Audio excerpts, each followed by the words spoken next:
Tatang dan Muhammad Yunus Yunio dari kantor pengacara Andi Tatang Supriyadi Rekan selaku kuasa hukum PT Mukti Sarana Abadi mengumumkan bahwa kliennya memenangkan gugatan yang disampaikan PT Surya Salura Mandiri di Pengadilan Negeri Balai Bandung. Berdasarkan nomor putusan 169 PDT G 2023 PN BLB yang dibacakan pada Kamis 1 Agustus 2024, Majelis Hakim memutuskan gugatan PT Surya Salura Mandiri tidak dapat diterima. Berdasarkan putusan perkara 169 garing PDTG garing 2023 garing PN Balai Bandung, yang mana di dalam amar putusannya berkaitan dengan gugatan yang diajukan oleh PT Surya Salura Mandiri terkait perbuatan melawan hukum yang diajukan kepada PT Mukti Sarana Abadi.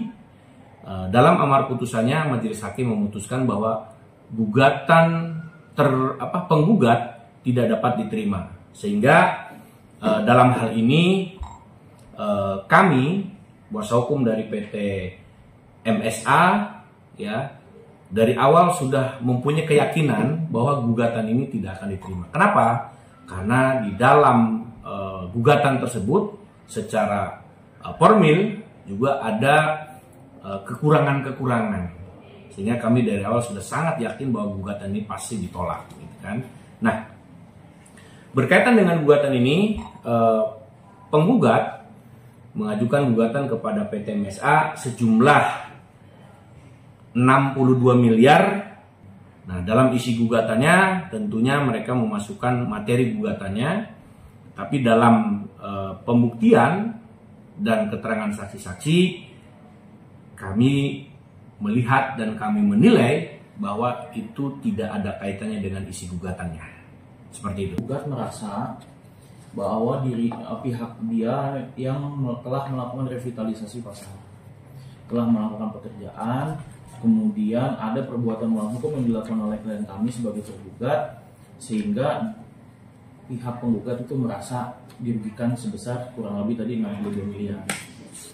Hanya dalam perkara ini kami mengajukan eksepsi atau tangkisan terkait dengan legal standing penggugat.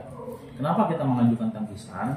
Karena pada saat pemeriksaan legalitas penggugat itu terdapat kejanggalan, mulai dari format gugatan yang tidak mencantumkan secara jelas legal standing Henny Surya sebagai apa dalam suatu perusahaan, sehingga dia bisa memberikan kuasa kepada seorang advokat, sampai dengan apa dasarnya dia bisa membela itu. Nah, ketika kita mintakan kepada majelis hakim untuk melihat legal standingnya, ternyata PT SSM ini memiliki seorang direktur, dan Henny Surya itu merupakan salah satu komisaris di perusahaan itu. Nah, direktur memberikan kuasa kepada komisaris untuk beberapa hal, ya. Sudah dibuka di muka persidangan. Pertama, untuk membuat perjanjian. Yang kedua, untuk melakukan penagihan, ya. Dan kemudian salah satunya lagi untuk mengajukan gugatan. Nah, eksepsi pada legal standing ini yang kita kritisi, bahwa Henny Surya tidak punya legal standing untuk mengatasnamakan atau bertindak untuk dan atas nama SSM. Kenapa? Karena sebagai komisaris dia tidak memiliki tugas dan wewenang itu. Ya. Karena dia tidak bisa bertindak untuk dan atas nama, meskipun telah diberikan kuasa oleh direktur, maka kuasa dari Henny Surya kepada advokat pun menjadi cacat formil. Kenapa cacat formil kita bilang? Dalam pasal 103 Undang-Undang PT menyatakan direktur bisa memberikan kuasa kepada karyawan atau pihak lain. Nah, komisaris bukan pihak lain dan bukan juga karyawan. Komisaris adalah organ PT. Nah, berawal dari situ kita jabarkan secara detail dalam jawaban kita dan dalam eksepsi kita, yang kemudian ternyata pertimbangan hukum kita, argumentasi kita itu dipertimbangkan oleh majelis hakim. Dalam pertimbangan hukumnya di putusan itu halaman 176 sampai dengan ke bawah, yang pada intinya Henny Surya itu tidak memiliki legal standing untuk bertindak atas nama PT. dalam hal mengajukan gugatan. Karena tadi saya bilang dia komisaris, ya. Secara detail itu ada dalam dalam petikan putusan gitu ya. Nah, atas dasar demikian maka hakim menyatakan gugatan tidak dapat diterima karena Heni Surya tidak memiliki legal standing. Dengan adanya putusan perkara 169 dari Pengadilan Balai Bandung, tentunya kami akan memberikan surat pemberitahuan resmi kepada pemerintah Kota Bekasi, yang mana dalam isi putusannya gugatan daripada penggugat itu dinyatakan tidak dapat diterima, sehingga Pemkot Bekasi mengetahui.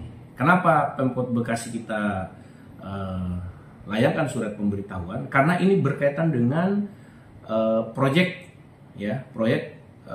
revitalisasi atau pembangunan pasar Jati Asih yang ada di Kota Bekasi.